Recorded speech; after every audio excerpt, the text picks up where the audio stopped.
I must speak out about the senseless violence, injustice, and unrest that is plaguing our nation right now. First, 2 black men gunned down, allegedly for no reason. But what followed was just as unthinkable. 12 police officers were shot at, and 5 killed while doing their jobs protecting peaceful Black Lives Matter protesters marching in Dallas, Texas. On a general scope, I consider myself an incurable optimist, and I believe evil is an aberration, not a natural stop on the continuum of humanness. On a more specific level, if you have known me over the last 20 years, you know I am a passionate supporter of the brave souls that stand in the gap and put their lives on the line to protect the rest of us every single day. Our men and women in law enforcement and the military.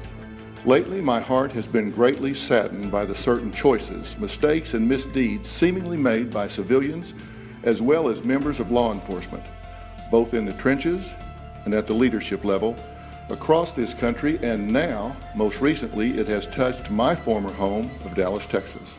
Martin Luther King, the most respected civil rights leader in history, said, "Returning violence for violence multiplies violence."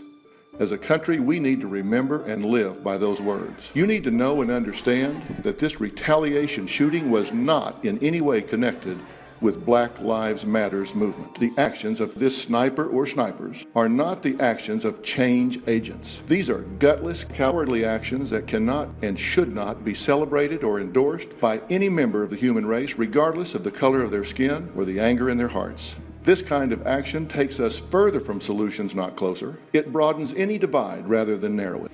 God does not bless murderous violence by anyone, regardless of the motivation, nor will he endorse wanton retaliation.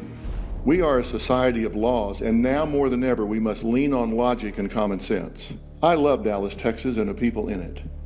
I raised my family there and have deep roots in that community.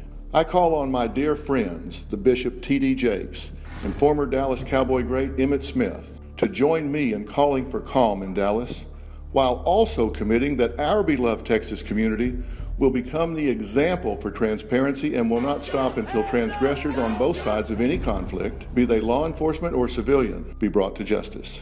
I pledge to work with you two friends and gentlemen in any way I can. And remember, the actions of some police officers who may have wrongly taken innocent lives do not represent every man and woman on the police force. This must not turn into a war against the police. It must be a war against the idea that one life is worth more than another.